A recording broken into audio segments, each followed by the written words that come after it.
I used to think that holidays carried a kind of magic that, no matter how frayed the ties of family became, Thanksgiving or Christmas would draw us together again like magnets pulled by memory.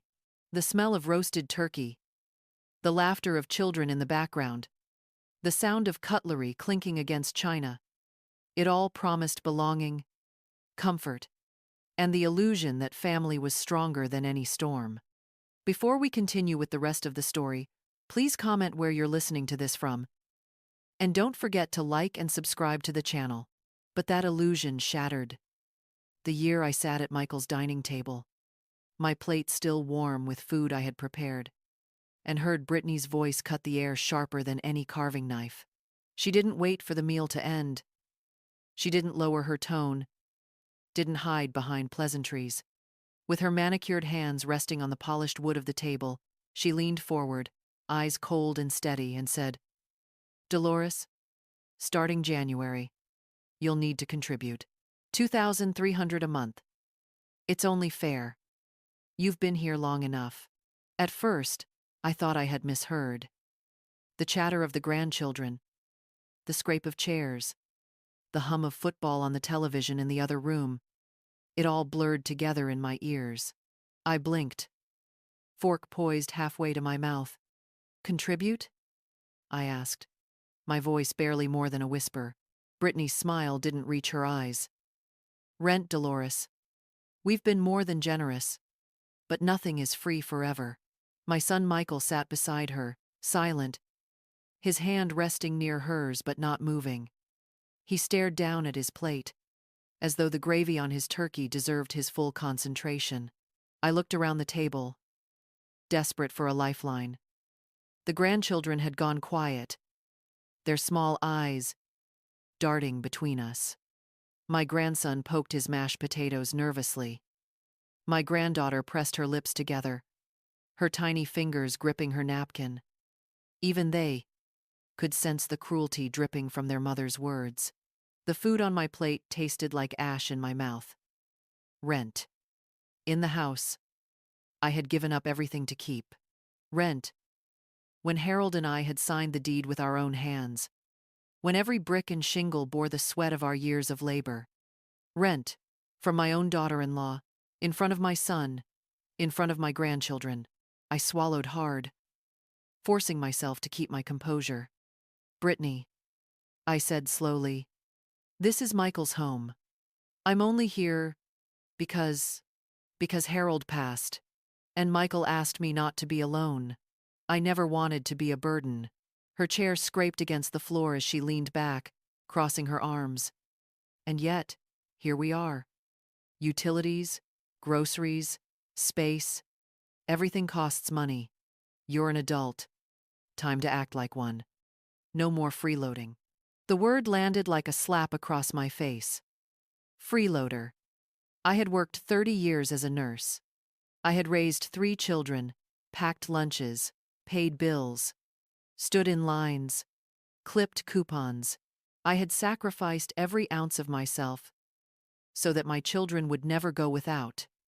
And here, in front of them all, I was being branded a parasite. I turned to Michael, hoping, praying that he would speak, that he would defend me, that he would remind his wife of the truth. His jaw tightened. He shifted in his seat, but the words never came. The silence between us roared louder than any accusation. Around me, the table felt colder. The walls of the house more like a cage than a home. I remembered Harold's voice, steady and reassuring. The day we signed the mortgage papers. "This house will always be yours, Dolly. No one can take it away from you." And yet here I was, being told that the price of my own family's roof was my dignity. I sat through the rest of the meal in silence, pushing food around my plate, my throat too tight to swallow. Every laugh, every story, every clink of a glass felt like a betrayal. By the time dessert came, I no longer tasted the pumpkin pie I had baked. I tasted only bitterness. That night, alone in the small room they called mine, I closed the door and pressed my back against it. my chest heaving with shame. On the dresser sat a photograph of Harold in his uniform, his arm around me on the day he came home from Vietnam. His smile, so sure, so proud, seemed to mock my weakness. I whispered into the stillness, "What would you say now, Harold? What would you say if you saw your wife, humiliated in front of her grandchildren, treated like an intruder in the house we worked for all our lives?" The only answer was silence. And that was the moment I realized the war I was about to fight wouldn't be with strangers. It would be with my own family. After Brittany's words cut into me that Thanksgiving, my mind drifted back, far back, to a life that now feels like it belonged to someone else. A life where love, work, and sacrifice were woven together so tightly, I thought nothing could unravel it. I met Harold in the summer of 1974. I was 22, a nurse fresh out of school, working long shifts at the county hospital. He was 25, a construction worker with calloused hands and a quiet smile that could melt away the hardest day. He had just returned from Vietnam, carrying scars he didn't speak about, and a weariness in his eyes that only softened when he looked at me. We married the following spring. The ceremony wasn't fancy, just a small church service with lilies from my mother's garden and a borrowed veil. But it was perfect. I remember Harold's hand trembling as he slipped the ring onto my finger, his voice breaking when he promised to stand beside me through sickness and health, through richer or poorer. He kept those vows, every single one. Life was not easy. Harold worked in construction. I picked up double shifts when I could. We pinched pennies, saved every spare dollar, clipped coupons, and ate more tuna casseroles than I care to count. But there was a dream we held on to, a home of our own. In 1985, after years of saving, we founded a modest, 3-bedroom house in Riverside Heights, white siding, green shutters, and a front porch where I pictured rocking chairs and children's laughter. The day we signed the papers, Harold kissed my forehead and whispered, "This is it, Dolly. This is security. No one can ever take it away." He was right. That house became the center of our lives. Our children, Michael, Sarah, and Lisa, grew up within its walls. Christmas mornings were filled with wrapping paper torn apart in seconds. Summers meant sprinklers in the yard, and the smell of Harold's barbecue drifting down the street. Every corner held a memory. The notch in the doorway where we measured the kids' height each year, the faint coffee stain on the kitchen counter from Harold's clumsy mornings, the old oak tree out back where Michael carved his initials at 15. We worked tirelessly to pay off that mortgage. It took us 25 years, but I will never forget the night we made the final payment. Harold brought home a bottle of cheap champagne, and we toasted in the kitchen. He put on our wedding song, and there we were, two aging lovers, dancing barefoot between the counters, laughing like children. That house wasn't just a building. It was a testament to everything we had endured and everything we had built. But joy has a way of slipping through your fingers when you least expect it. In 2016, Harold was diagnosed with lung cancer. They called it service-related exposure, a polite way of saying that Vietnam had followed him home. I sat with him through every appointment, every round of chemo, every night he woke gasping for air. He fought harder than anyone I had ever known, but cancer is a cruel enemy. He passed away on a rainy Thursday morning. I remember holding his hand as his chest stilled, whispering, "It's okay, Harold. You kept your vows. You can rest now." After the funeral, the house became unbearably silent. The same rooms that once echoed with laughter now felt cavernous, suffocating. I would set 2 plates at dinner by habit, only to put one back. I brewed 2 cups of coffee, forgetting that only I would drink. Nights stretched long and empty. I would lie awake, listening to the creaks of the old house, feeling the loneliness settle over me like a heavy blanket. That's when Michael came to me, his voice soft, his arms around my shoulders. "Mom," he said, "you shouldn't be alone. Move in with us, just until you feel stronger." At first, I resisted. That house was Harold's legacy. But Michael insisted, and Brittany smiled sweetly, assuring me it would be just like family again. I wanted to believe them. I needed to believe them. So, I packed a few belongings, locked the door to the house Harold and I had fought so hard to keep, and stepped into their world, never realizing I was stepping into a cage. When I first carried my suitcase across Michael and Brittany's threshold, it felt almost comforting, like stepping back into a world where family surrounded me, where loneliness wouldn't stalk me from room to room. The smell of spaghetti sauce simmering on the stove filled the air. The kids ran up to hug me, and for a fleeting moment, I thought Harold might have been right, that maybe love was stronger than grief. Michael took my bag from my hand and said, "Mom, you're safe here. Don't worry about a thing." Brittany echoed him with a practiced smile. "We'll make this work, Dolores. The kids are excited to have Grandma around." I wanted so desperately to believe her. The first weeks were filled with small joys. I slipped easily into routines, making pancakes for the grandchildren before school, folding laundry when Brittany was too busy, tidying up the kitchen after dinner. At night, I told the children stories about their grandfather, painting him as the hero he was, watching their eyes widen in awe.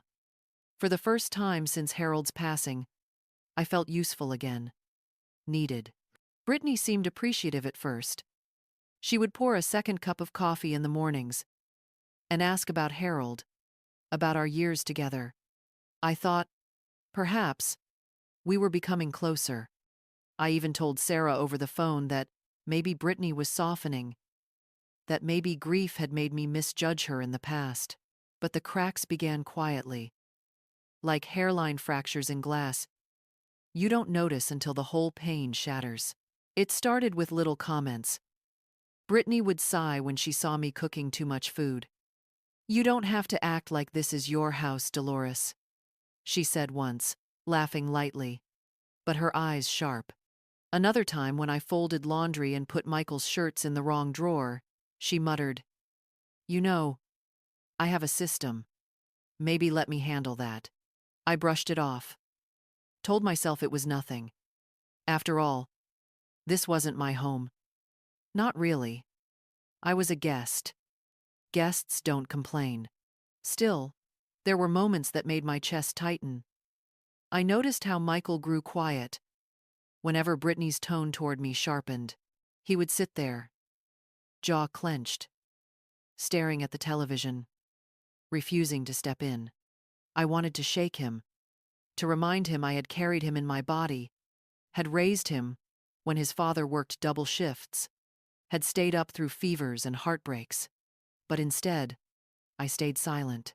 Because that's what mothers do, we swallow our pride for the sake of peace. The children, though, noticed more than I thought.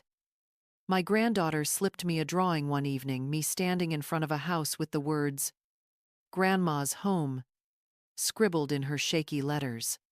I nearly cried. She must have sensed how misplaced I felt, how even with a bed to sleep in, I was adrift.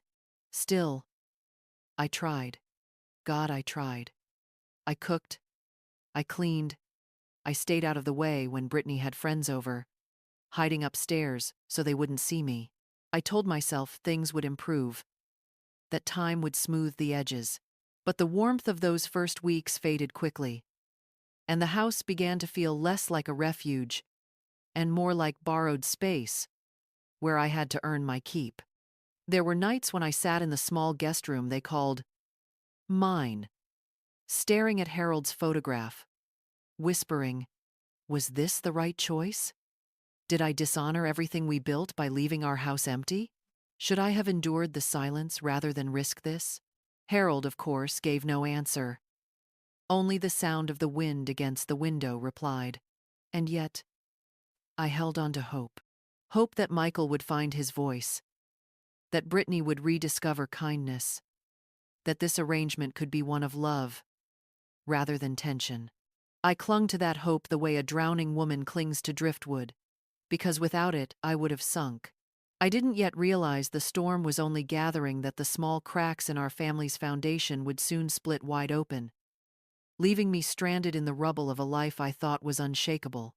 At first, the changes were subtle enough that I almost convinced myself they weren't there, but within a few months, subtlety was gone, replaced by something sharp, something cruel, that I could no longer ignore. The first real blow came one Tuesday evening. I had cooked a roast, the way Harold loved it, slow, with carrots and potatoes soaking up all the flavor. The kids devoured it happily, their plates wiped clean. Brittany, however, pushed her food around, her fork clinking against the plate. Finally, she set it down and said flatly, "Dolores, this isn't a restaurant. You don't need to take over the kitchen every night." The room went silent. Michael shifted in his chair, eyes glued to his plate. I felt heat crawl up my neck, my appetite gone. I wanted him to speak, to say something, anything. But he didn't. He chewed and swallowed as though nothing had been said. I excused myself quietly, taking my plate to the sink. That night I cried into my pillow, the kind of silent crying you do when you're terrified someone might hear.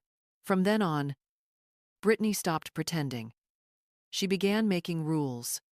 Rules meant for me alone. No using the washing machine after 7 p.m. No leaving dishes in the drying rack overnight. No watching television in the living room past 9. She phrased them like house preferences. But the message was clear. I was an intruder in what was supposed to be my son's home. One morning, I found a note taped to the fridge in Brittany's neat handwriting. "Please don't use the good coffee. It's too expensive."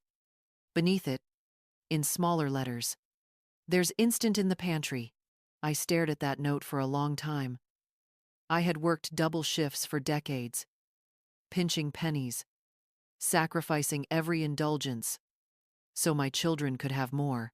And now I was being told I wasn't worthy of a cup of coffee. Even the children began to sense the shift. My granddaughter whispered to me once, "Grandma, why is Mommy always mad at you?"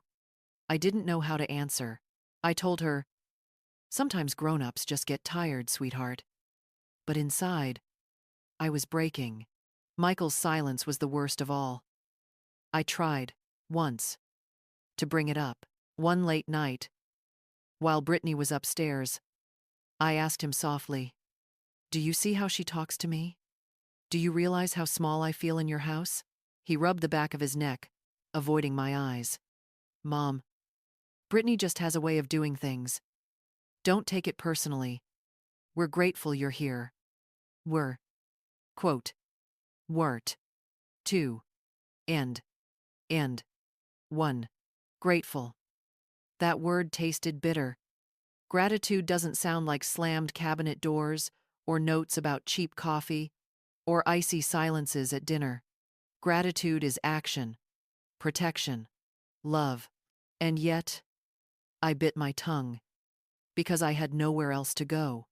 The house Harold and I built was empty, locked, waiting. But moving back alone felt impossible. The loneliness there had nearly suffocated me once. I couldn't imagine enduring it again. So, I endured this instead. I endured Brittany's sighs when I sat too long in the living room.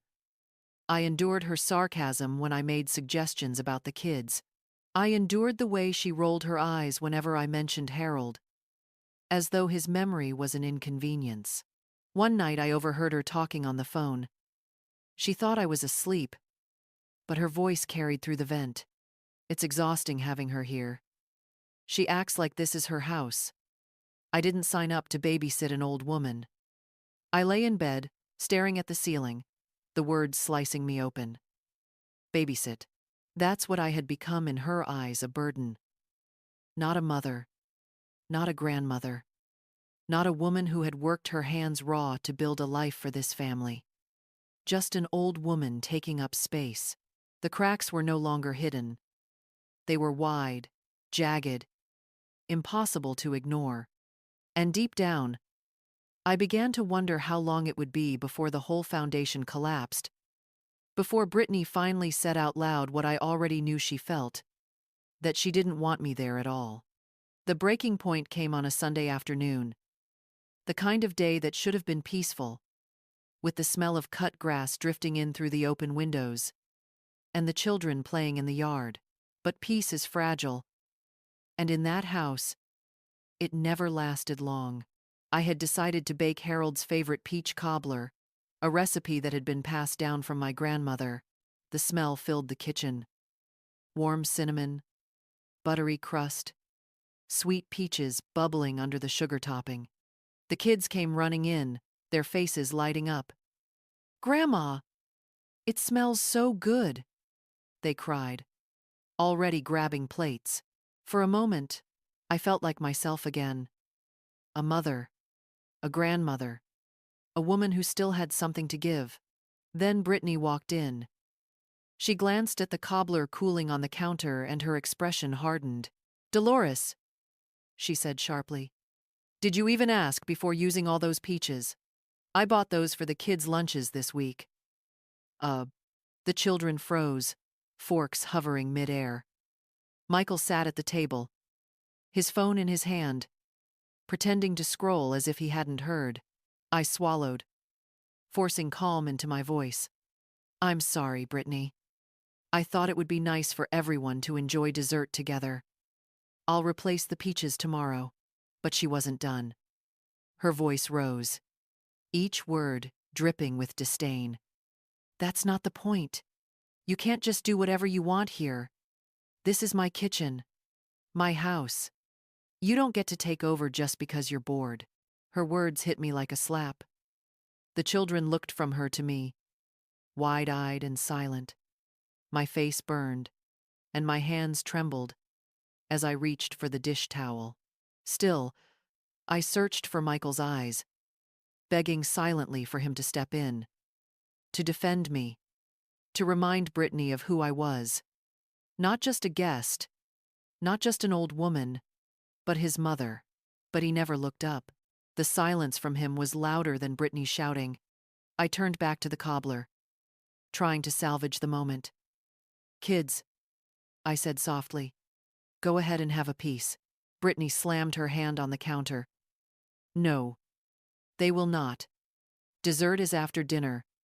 And this," she gestured at the cobbler, as if it were poison, "isn't part of the plan. Put it away." The children slumped, disappointed. I slid the dish into the fridge, my chest aching as though Harold himself had been erased in that instant, his favorite recipe treated like an intrusion. Later that evening, when the house had quieted, I retreated to the small room that had become mine. I sat on the edge of the bed, staring at the photograph of Harold I kept on the nightstand. His familiar smile stared back at me, steady, comforting. I whispered, "They don't want me here, Harold. Your son doesn't even see me anymore. What did we work so hard for? What did we sacrifice for?" The tears came hot and fast, spilling onto my hands. I pressed them to my face, muffling the sobs so no one would hear. But inside, something shifted. It was as if Brittany's words, cruel as they were, finally snapped a cord that had been stretched too tight for too long. I realized I had been shrinking myself day by day, hoping to fit into a space where I was never truly welcome.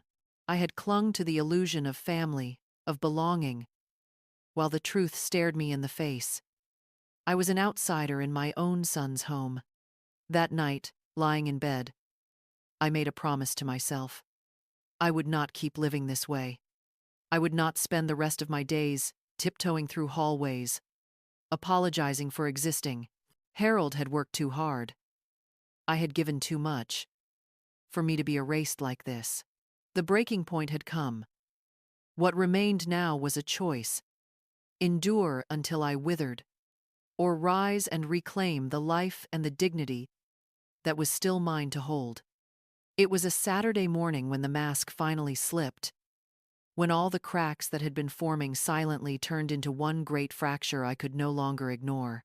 The house was alive, with the noise of children fighting over a video game, the smell of bacon sizzling in the pan, and the steady thrum of Brittany's irritation simmering beneath it all.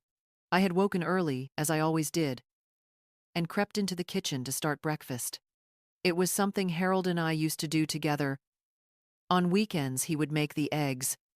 I would handle the pancakes. We would hum along to the radio, laugh at private jokes, and eat in a haze of contentment. Carrying on that ritual alone in Michael's house made me feel closer to him, like he was still somewhere in the room with me. But when Brittany walked in, her eyes narrowed instantly, scanning the counters as though I were an intruder in her domain. "Why are you making such a mess?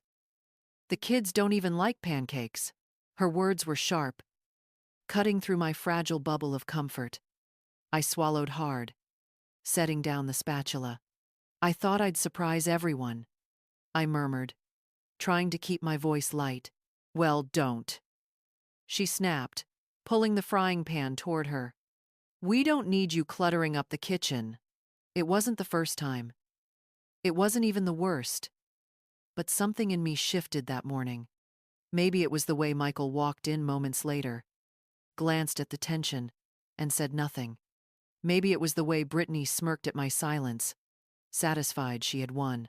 Or maybe it was the way I suddenly felt Harold's absence more acutely than ever, his protective presence gone, leaving me to fend for myself. The rest of the day unraveled quickly. When the children spilled juice on the carpet, Brittany turned to me with narrowed eyes. "You should have been watching them." When Michael asked about the bills, Brittany interjected before I could answer. "Maybe your mother should start paying rent, if she wants to stay here." Each barb landed like a stone, heavy and bruising.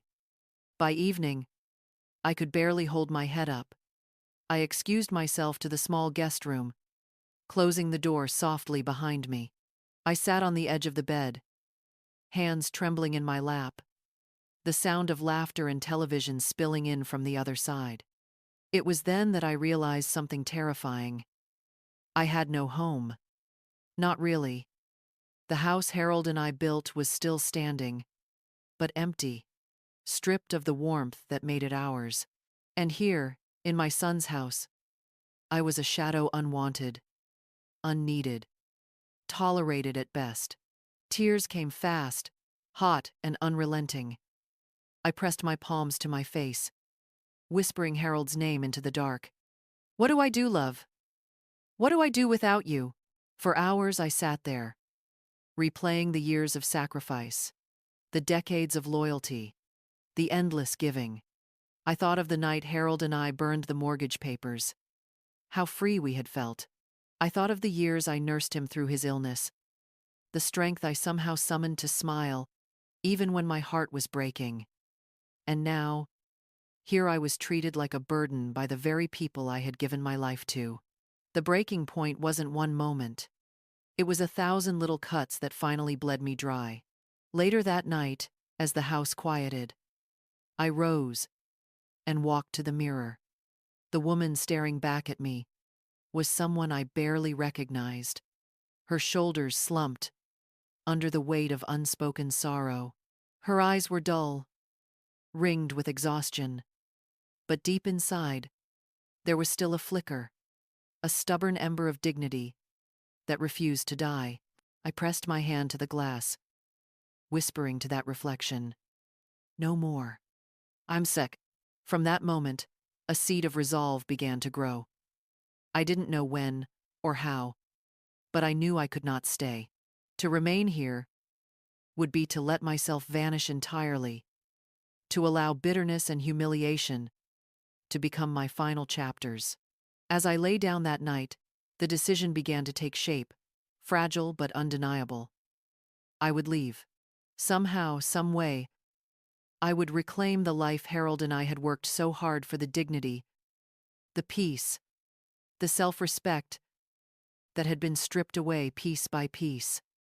And though my heart still ached, though fear gnawed at me, I felt something I hadn't felt in a long time. Clarity.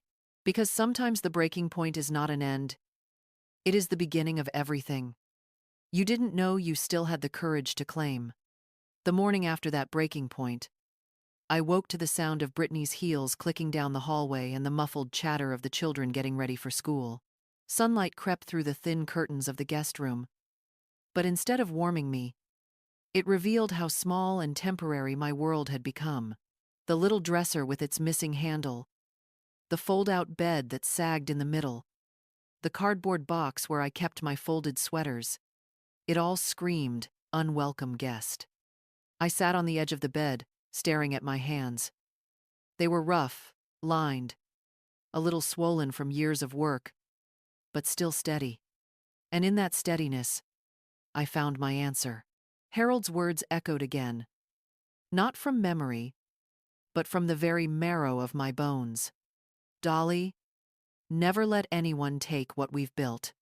By the time I walked into the kitchen, Brittany was already holding court. She wore her robe like a queen's cloak, sipping coffee while giving Michael his list for the day. I placed a plate of toast on the counter, but she pushed it aside without a glance. "You need to understand, Michael," she said, her voice loud enough for me to hear. "Your mother can't just stay here forever. We don't have the space. We don't have the money. And frankly," she paused, shooting me a look, "we don't have the patience." Michael shifted uncomfortably but said nothing. That silence, his silence, was my final confirmation. I straightened my back and folded my hands. "You're right, Brittany," I said quietly, my voice surprising, even me with its calm. "I won't stay where I'm not wanted." The room fell still. Even the children stopped fidgeting. Brittany blinked, thrown off balance. Michael opened his mouth as if to protest, but I held up my hand. "No," I said. "Don't. I've heard enough." I turned and walked back to the guest room. My heart was hammering, my palms damp, but I felt taller with every step. Closing the door behind me, I leaned against it and let out a long breath. It was decided. For the next few hours, while the house emptied, I began to plan. I pulled out the old lockbox from beneath my suitcase, spinning the familiar combination with trembling fingers. When the lid opened, I felt Harold's presence like a hand on my shoulder. Inside were the documents that still tied me to the life we had built. The deed to the Riverside Heights house, insurance papers, even Harold's discharge papers from his time in the Navy. Proof that I had roots. Proof that I was more than a burden. I laid everything out on the bed, smoothing each paper carefully, as though they were fragile treasures. In truth, they were. They represented not just property or policies, but decades of love, sweat, and sacrifice. Looking at them, I knew I still had a claim to my own dignity. The practical questions came next. Where would I go? How would I manage alone? Could I afford groceries, utilities, the endless little costs that add up so quickly? Fear whispered that I couldn't. Fear reminded me of the quiet nights, the empty chairs, the loneliness that waited on the other side of the door. But another voice, steadier, pushed back. "You have survived worse." I thought of Harold's illness, the years of caregiving, the countless sleepless nights when I feared losing him, and yet I had endured. I thought of raising Michael after his father left, juggling work and motherhood with no safety net, and yet I had managed. I thought of every small, private victory that had carried me this far, and I realized leaving was not weakness, it was survival. That evening, after the children had gone to bed, I quietly began to pack. Not everything, not yet just the essentials. A few sets of clothes, my medications, Harold's photo in its worn leather frame, the lockbox. With each item I placed in the suitcase, my resolve grew stronger. At one point, Michael tapped gently on the door. "Mom?" he said, his voice hesitant. "Is everything okay?" I paused, hand resting on the photo. For a moment, I wanted to open the door, to let him see my tears, to beg him to fight for me. But then I remembered his silence in the kitchen, his refusal to choose. "Yes, Michael," I called softly. "Everything's fine." He waited, as though expecting more, then walked away. The sound of his footsteps, fading down the hall, felt like the closing of a chapter. By the time I zipped the suitcase shut, my decision was sealed. I would leave before the month was over. I didn't yet know where I would land, but I knew this: anywhere would be better than living as a ghost in my own son's house. I slid the suitcase under the bed and lay down, staring at the ceiling. My heart still ached, but beneath the ache was something steadier, almost unfamiliar. Hope. For the first time in months, I felt it stir within me, fragile, but alive, and I clung to it, knowing it would carry me through what came next. The next morning, before the sun had fully risen, I pulled the suitcase back out from under the bed. My sleep had been fitful, restless with images of Harold's face and the sound of Brittany's sharp words echoing like broken glass. I sat there in the gray light, staring at the lockbox perched on the dresser. It seemed to hum with quiet importance, as though it had been waiting all these years for this very moment. I carried it to the bed and set it down carefully, the weight heavier than I remembered. My fingers hovered over the dial, tracing the familiar numbers of the combination Harold had insisted on using for everything. Our anniversary. Oh, 4-12, April 12th. His voice came back, teasing. "That way you'll never forget, Dolly. Even if you want to." The lock clicked open with a sound that made my chest ache. I lifted the lid and was greeted with the faint scent of cedar and old paper. Inside, everything was exactly as I had left it. Neatly stacked documents, envelopes tied with twine, Harold's dog tags wrapped in tissue, the worn edges of deeds and insurance policies. But there was something else I hadn't noticed before. A small envelope tucked at the very bottom, yellowed with age, my name written across it in Harold's steady hand. Dolores. My breath caught. Hands trembling, I pulled it free and unfolded the flap. Inside was a letter. The ink had faded in places, but his words were clear, his voice echoing through every line. "My Dolly, if you're reading this, then I'm not there beside you, and I can't stand the thought of you facing this world alone. You've always been the strong one, even when you never saw it in yourself. Promise me you'll never let anyone make you small. This house, this life, we built it together. It is yours, always. Don't you dare give it away, or let anyone take it from you. Find your courage. Love. It's still inside you. And when you feel afraid, remember that I am still with you. Always." I pressed the letter to my chest, tears streaming down my face. It was as though Harold had reached across the years, across the divide of death, to place his hand firmly in mine. The timing felt uncanny, almost divine. At the very moment I had questioned whether I could survive, here was Harold reminding me that I already had. For a long time I just sat there, rocking gently, letting his words sink into the deepest part of me. Then I turned back to the box.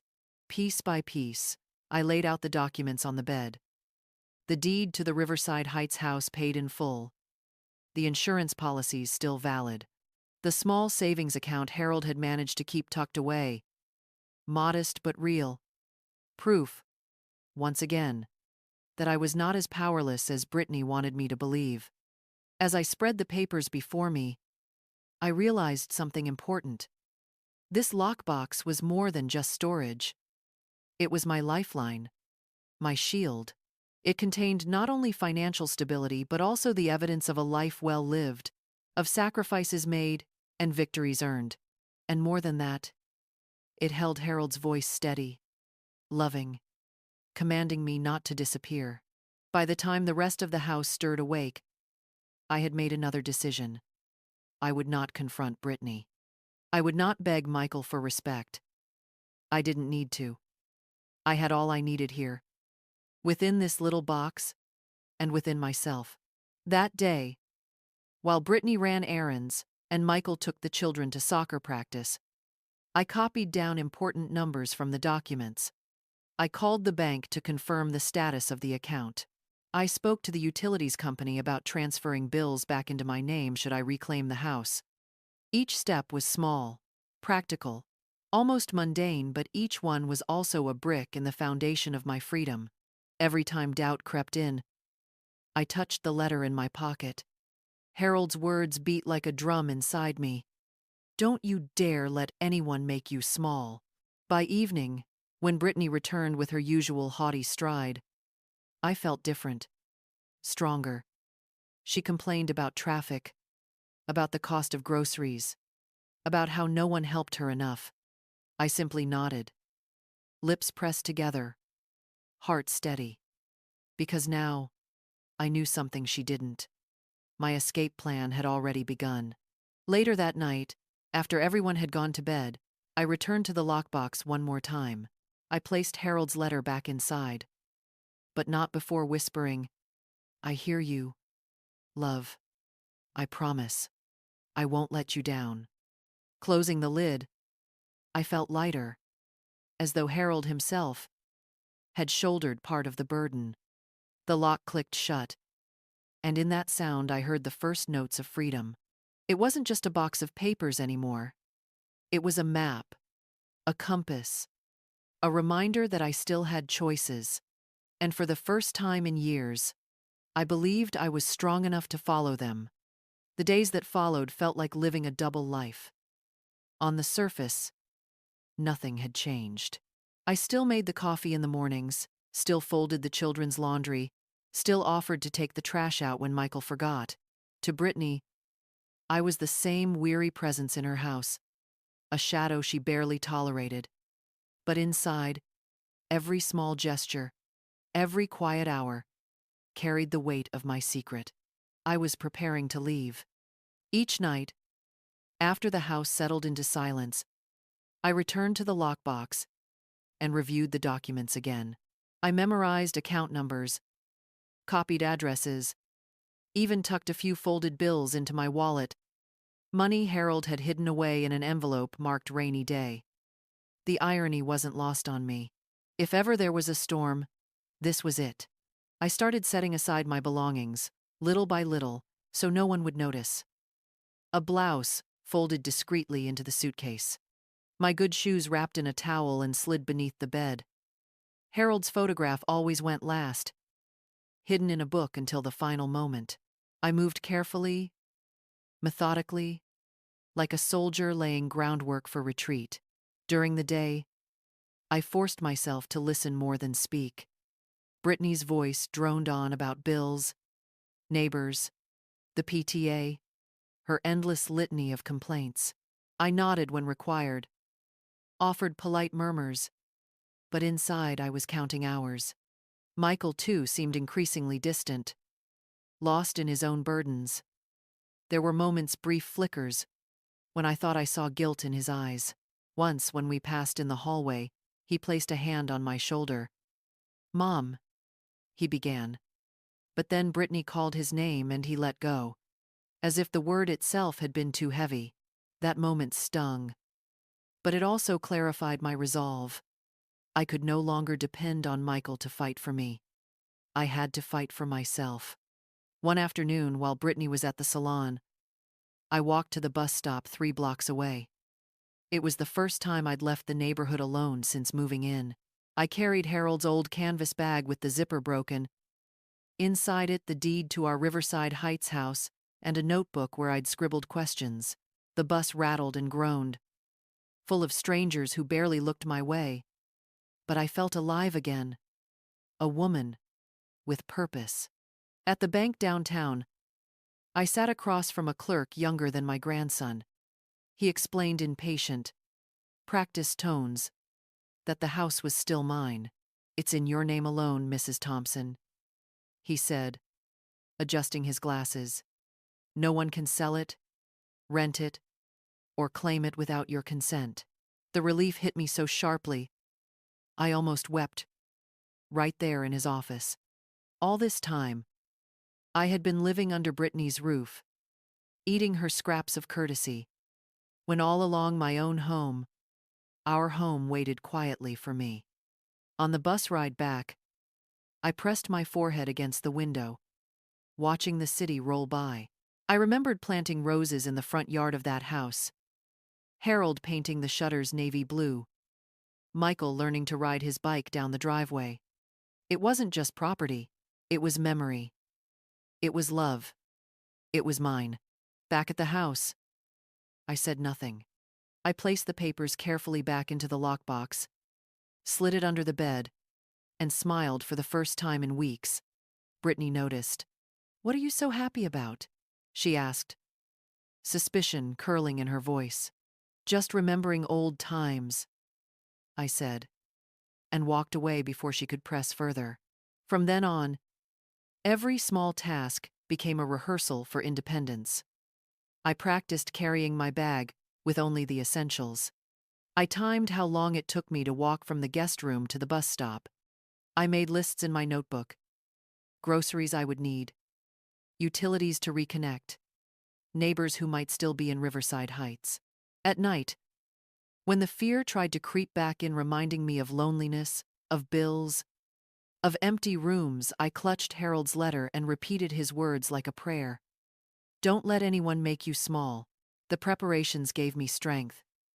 They gave me something Brittany couldn't see, couldn't touch, couldn't belittle. They gave me the quiet thrill of knowing that soon, very soon, her power over me would end. And so I played the part. The quiet mother-in-law, the extra hand in the kitchen, the silent guest.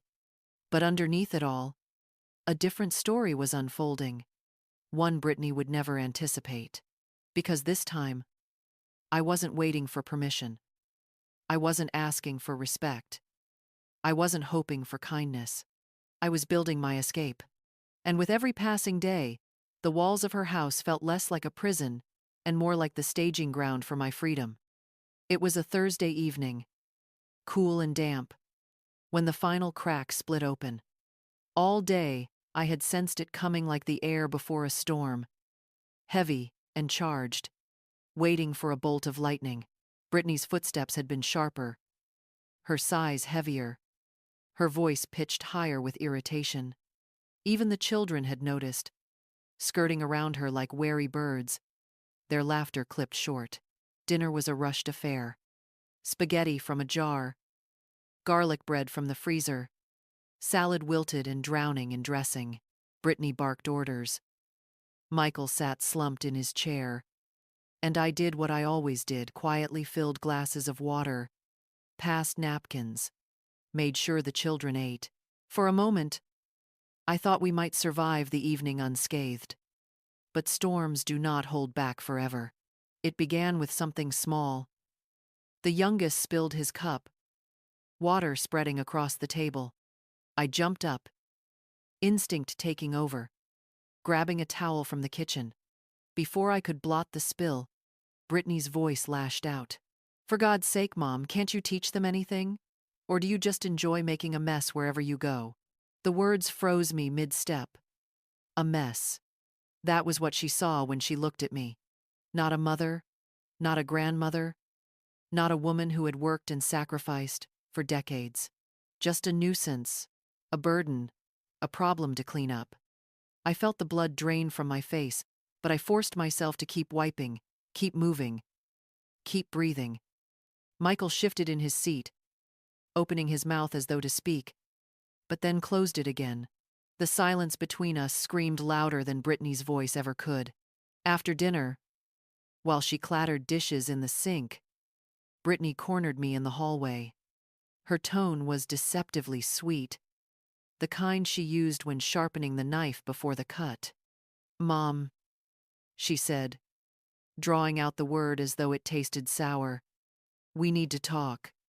You've been here months now, and frankly, it's too much. The bills, the space you're not contributing. Michael and I think it's time you considered assisted living. Somewhere with people your age, somewhere you won't weigh us down, weigh them down. I stood there, the towel still damp in my hands, my breath shallow. She looked at me like I was an object to be moved, a piece of furniture that no longer fit the decor. Something inside me cracked not with noise, but with a terrifying, liberating silence. I see, I said softly. Brittany blinked, as if she hadn't expected me to answer. It's for the best, she added quickly, almost defensively. You'll be happier too. But I was already walking away. That night in the small guest room I packed with purpose. Not the furtive, piecemeal gathering of the past weeks. Not the hidden blouse or the tucked-away shoes. This time, I laid out the suitcase on the bed and filled it. Clothes, shoes, Harold's photograph, the deed, his letter, my notebook of plans. Every item placed with deliberate care, as though each one was a brick in the wall I was finally building between myself and Brittany.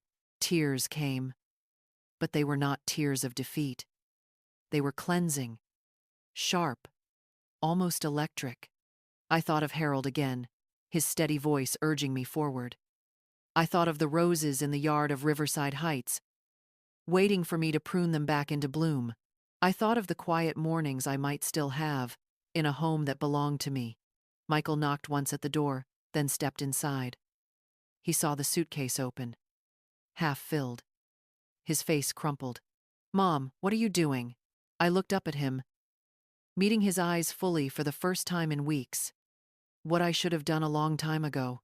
He ran a hand through his hair, torn. "Brittany, she doesn't mean, don't." I cut him off, my voice calm, but unshakable. "Don't make excuses for her, or for yourself. You've both made it clear where I stand. I'm not angry at you, Michael. Just tired of waiting for you to be the son I raised." He flinched as though I had struck him. For a moment, I thought he might fight, might plead, might beg me to stay, but he didn't. He only stood there, silent, shoulders sagging under a weight he wasn't ready to put down. And that was my answer. I zipped the suitcase, the sound loud in the still room. "I'll be gone in the morning," I said simply. Michael nodded, eyes glassy, then turned and left without another word. When the door closed, I sat on the bed, Harold's letter in my lap. My heart pounded, but it wasn't fear anymore. It was resolve. For the first time in years, I felt like the woman I used to be, the one who worked double shifts to put food on the table, who kept going when the world said she couldn't, who fought for her family even when she was alone. Only this time, I wasn't fighting for them. I was fighting for me. The breaking point had come, and instead of shattering me, it had forged me. By sunrise, I would be gone. The morning came gray and heavy, the kind of dawn that muffles sound and blurs the edges of everything. I rose before the rest of the house stirred, moving quietly through the room that had never truly been mine. The suitcase stood by the bed, packed and waiting like a loyal companion. I dressed slowly, deliberately dark slacks, a cardigan Harold had once said made my eyes look younger, sturdy shoes that could carry me through whatever roads lay ahead. For a moment, I sat on the edge of the bed, listening. The hum of the refrigerator, a child's faint snore down the hall, the tick of the hallway clock, each second marking the end of one life and the beginning of another. I folded Harold's letter and slid it into my purse. Then I reached for the suitcase handle. As I stepped into the hallway, the house smelled faintly of last night's spaghetti stale garlic, reheated sauce. I passed the family photos on the wall, every frame featuring Brittany's smile, Brittany's children, Brittany's carefully curated life. My own presence in this house had never been photographed, never recorded, never claimed. And that, I realized, was the truest sign it wasn't home. The front door loomed ahead, brass knob gleaming in the muted light. My hand trembled as I reached for it, not from fear, but from release. Every ounce of humiliation, every bite of swallowed pride, every night spent wondering if I had lost myself, all of it funneled into this one turn of the handle. The hinges creaked softly as the door opened. Cool morning air brushed against my face, crisp and liberating. I stepped onto the porch, the suitcase wheels bumping gently across the wood. The street lay quiet, the sky streaked faintly pink, with the promise of sunrise. Behind me, a voice broke the silence. "Mom." I turned. Michael stood in the doorway, hair mussed, t-shirt wrinkled. He looked like a boy again, uncertain and half asleep. His eyes fell to the suitcase, then lifted back to mine. "You're really leaving?" he whispered. "Yes," I said simply. He swallowed hard. For a moment, he seemed on the verge of rushing down the steps, taking the bag from my hand, pulling me back inside. But he didn't. He stood rooted in the doorway, the same way he had stood rooted in silence all those nights when Brittany's words cut deep. "Take care of yourself," he murmured at last. I nodded, holding his gaze one final time. "You too, Michael." And then I turned away. The bus stop was 3 blocks down, the walk familiar now from my secret practice runs. My suitcase rattled across the uneven pavement, each sound like a drumbeat, urging me forward. Neighbors watering their lawns glanced up, surprised to see me at such an hour. But no one stopped me. No one needed to. When the bus pulled up with a hiss of brakes, I climbed aboard, dropped coins into the slot, and sank into a window seat. As the vehicle lurched forward, I looked back once. The house was already fading behind me, shrinking into a blur of siding and shingles. Just another structure on just another street. I didn't cry. The tears had been shed already. In whispered prayers, in midnight rehearsals, in the hollow space where Harold used to be. Now, there was only resolve. The ride downtown took 40 minutes. I clutched Harold's letter the entire way, running my thumb over the worn fold. Around me, life unfolded in quiet fragments. A man reading the sports section, a young woman applying lipstick in the reflection of the window, 2 teenagers sharing earbuds. No one knew the revolution taking place inside me. No one needed to. At the bank, I withdrew enough cash to tide me over. Then I hailed a taxi, something I hadn't done in years.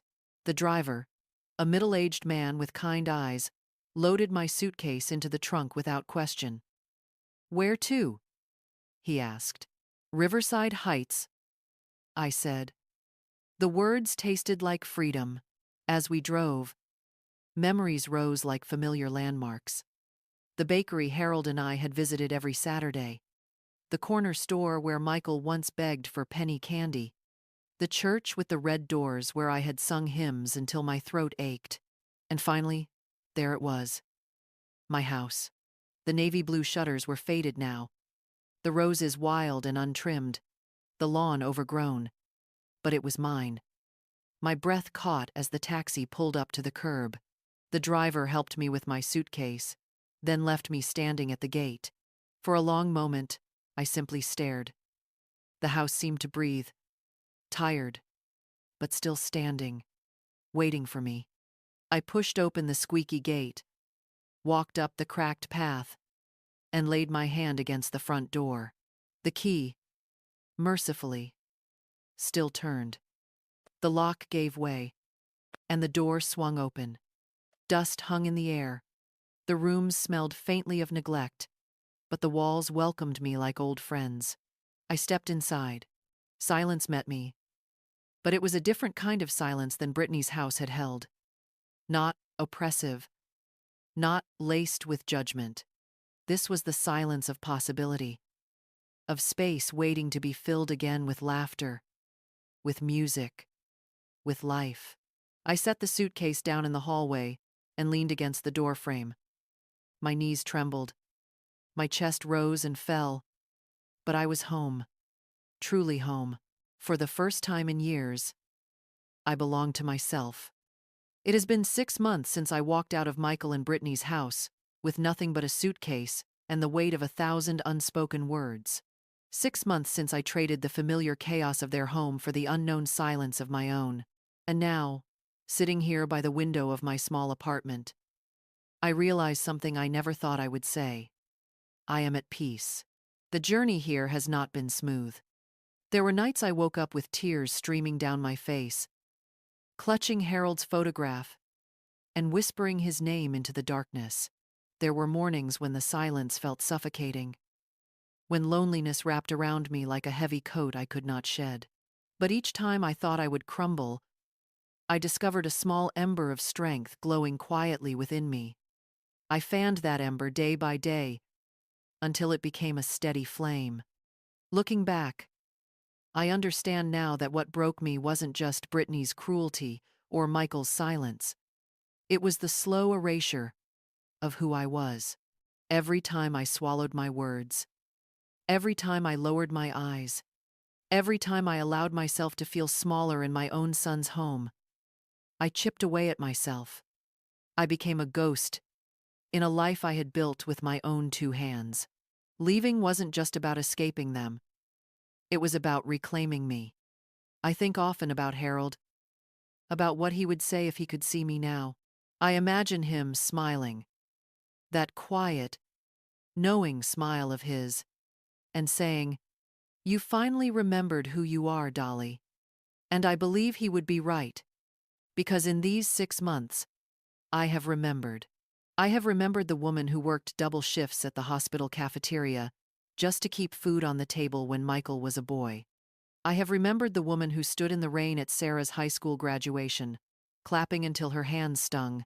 I have remembered the woman who once planted roses in the backyard of Riverside Heights, roses that bloomed every spring, as if to remind me that beauty can grow even in the harshest soil. I am still her. I was never lost. I was only buried beneath years of sacrifice. And in finding her again, I have also found a new kind of love. The children still come to visit, their laughter echoing through these once empty rooms. Michael has begun to call more often, his words softer, tinged with regret. We are not healed, not yet, but the cracks between us are no longer chasms. He is trying, and that, for now, is enough. Even Brittany, in her own way, has loosened her grip. She doesn't speak to me, but she allows the children to come without argument. That, too, is a kind of peace. In these quiet months, I have built a life of small joys. I tend to my daisies on the balcony, their bright petals reminding me to face the sun.